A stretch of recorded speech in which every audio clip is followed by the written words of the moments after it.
Hello everybody and welcome back to Conor here, Leeds TV. Hope you're doing well. Out a little bit later, but we're here with your Charlton preview. I just want to give a shout out to Marcelo Bielsa for the incredible award of the FIFA Fair Play Award.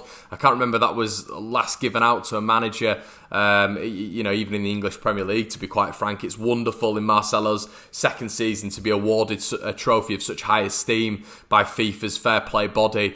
Wonderful scenes, very happy. It was really nice seeing Liam Cooper there on the big stage with the likes of Lionel Messi, Cristiano Ronaldo, Jose Mourinho and co. all watching in, and it was wonderful to see and Marcelo for that isolated incident against Aston Villa winning the award, which he thoroughly deserved. No other coach would have done that in the country, and it just shows the loyalty and the esteem of the man, and that just goes as a contributor to his £3 million investment in Newell's Old Boys, which he sent out as sort of a charity thing so they could rebuild their facilities last year, and just the £200,000 paid fine that he did himself for Shamgate, which was wonderful of the man. And the isolated incident of the Aston Villa only is a minor part to what a truly incredible man that guy is. And sometimes people's hatred for Leeds, which a lot of fans don't even know why they hate Leeds, but a lot of the hatred for Leeds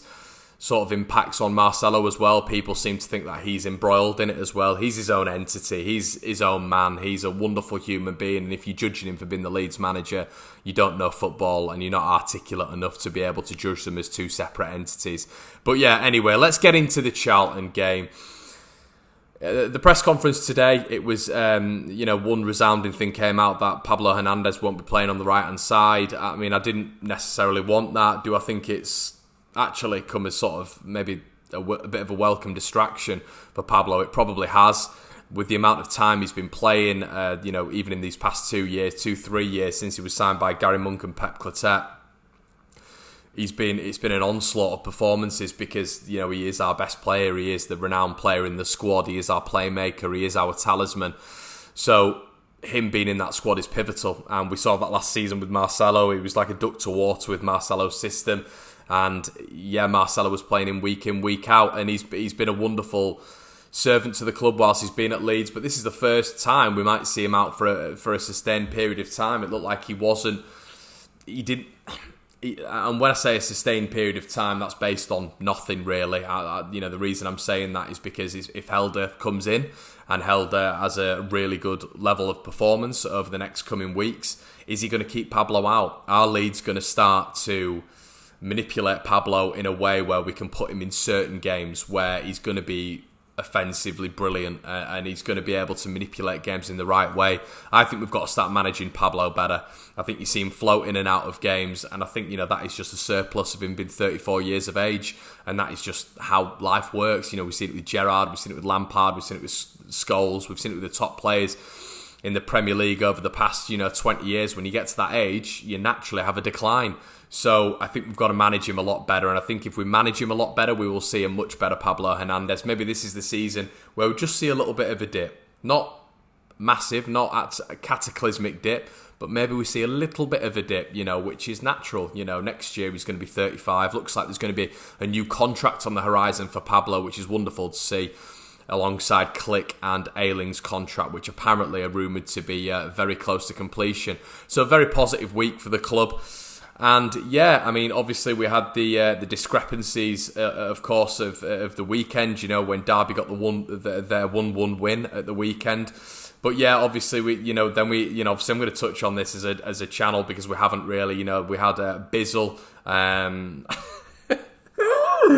Bizzle. If you don't know who Bizzle is, that's Mason Bennett. At Mason Bennett 20, which is ironically probably the amount of appearances he's had in his Derby career. He was tweeting out, giving us a little bit of banter after the fair play was given. I don't think Mason's clued up enough up here to understand that it's an isolated incident, and that Marcelo, that was for the Villa game, and that just in fact that he didn't actually break a rule. But Mason's still hyped up with this Frank Lampard thing, and we're still getting tweeted out by Derby onto their social media. I don't know what this rivalry is.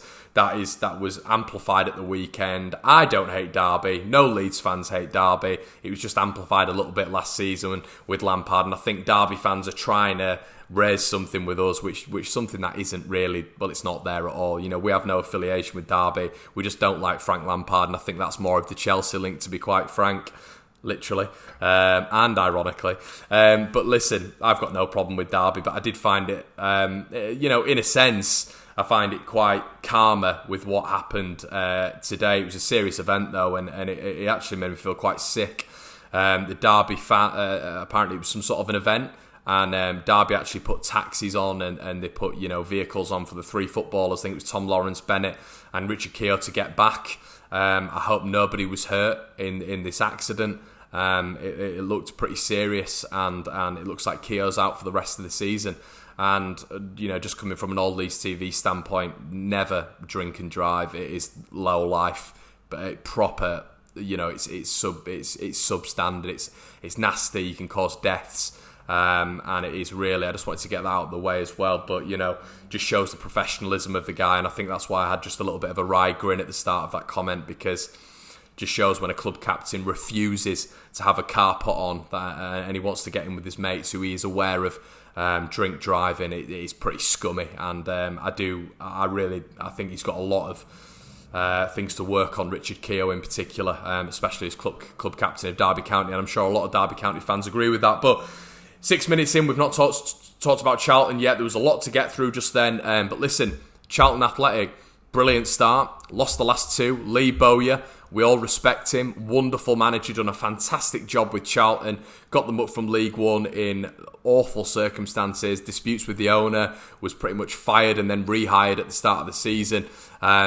Really, really good boss, what he's done with the Charlton Athletic squad. Really liked when he brought in like sort of Joe Aribo and Lyle Taylor, and he's brought them through. And if I was Aribo, I'd have stayed with Charlton. I still see the English Championship as a higher level than the SPL.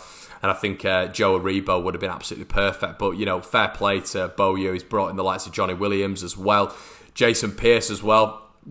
It was sort of a foregone conclusion to be sort of a conference player when he left Leeds United back in the day.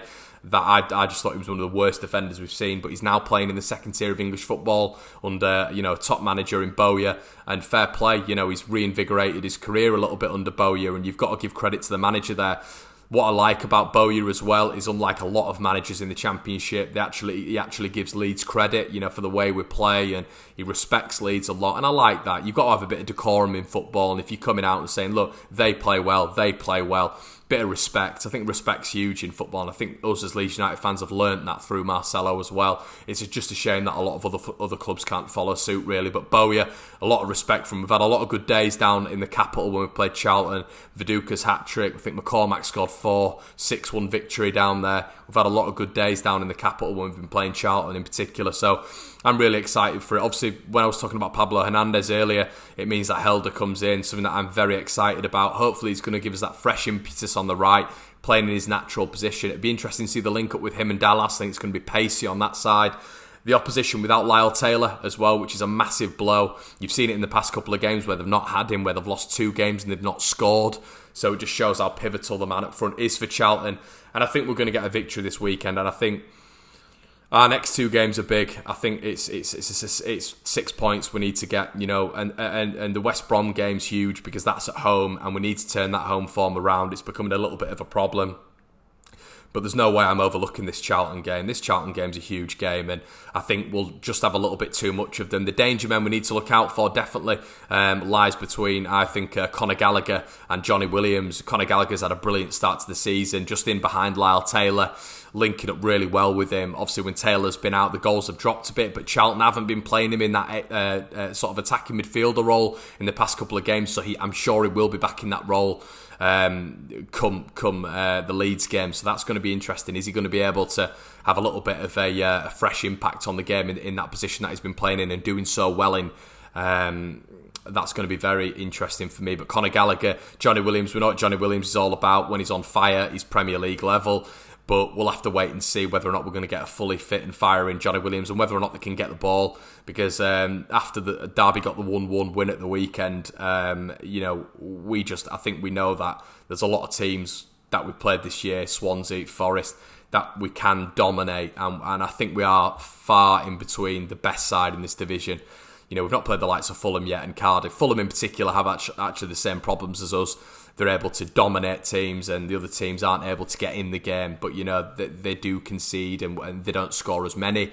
So that's going to be interesting whether or not they follow the same suit. But I don't think there's any team in this division who can match us on our day. And they were very lucky at the weekend. I think Forest were lucky as well, unfortunately, for us. I think they were lucky. You know, we've had many chances, too many chances that I do put down to luck, and obviously a little bit of poor finishing. But a lot of people are going to be asking me, you know, would I have Eddie in? I've had a lot of debate on many areas of social media this week saying, you know, we've got to stick with Bamford. His play up front's been good, and I can carry on with that. I do like Bamford a lot. You know, I would like to see a change in system if to accommodate both of them. I'd like to see a 4-4-2 diamond. I'd like to see clicking just behind the centre forwards in Nketiah and Bamford. I'd like to see Costa on the right, Harrison on the left, because we sort of have to, unfortunately. For me, I just don't think Harrison's to the grade. Phillips in that defensive role, and I'm not sure we lose that much. For sure, I don't think he'd be able to play in the diamond, but, you know, in the system that we're playing at this moment in time, I think he's a little bit more fluid, but then you lose another striker up top. And I'd like to see if Bamford and Nketiah can form some sort of partnership that we sort of saw with Roofe and Bamford towards the back end of last season and when we were playing in Australia on the pre-season tour. I'd like to see that. But, you know, I don't mind Bamford being in the side, but, you know, Jimmy Floyd Hasselbank sort of illustrated it in a perfect way. You know, you can do all the donkey work. You can do all the, you know, the work in and out of the channels, which is what Bamford does. Great centre-forward performances, but centre-forwards are paid on goals, and that's the nuts and crannies of it. And you cannot judge Eddie Nketiah against Patrick Bamford until you give Eddie Nketiah 80, 85 minutes, because then we can see what he can do. We did it with Jack Clarke last year, where we started Clarke, I believe it was against Derby County last year. He blew them away, and then we were able to compare Clarke and Harrison because you've seen full minutes from them. You can't do that now with Nketiah. But people are actually comparing him after Nketiah's only played about 50 minutes, which is ridiculous and just shows the pedigree of the kid. But for people turning around and saying, oh, well, I'm not sure Eddie would do this, I'm not sure, you can't judge him on that because you've not seen a full performance from Nketiah. Nketiah, for me, is the modern version of Tammy Abraham when he first started. Obviously, Abraham started a long while ago with Bristol City when he was about Eddie's age. And for me, Eddie is that player. So if we can get it out of Tammy, why can't we get it out of Eddie in a comparable sense? He's that good. They've come from top clubs, got similar attributes. The only difference really is the height.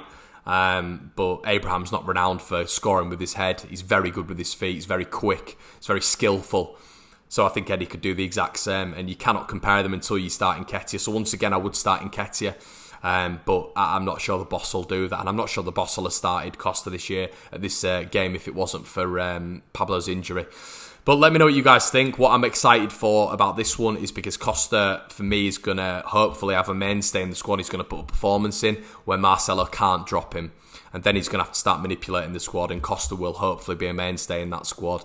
Let me know what you guys think in the comment section below. Do you think we're going to beat Charlton? I'm going to go for a 2-0 victory. I'm going to go for a Helder Costa double. Like, comment and subscribe, and I'll see you in a bit.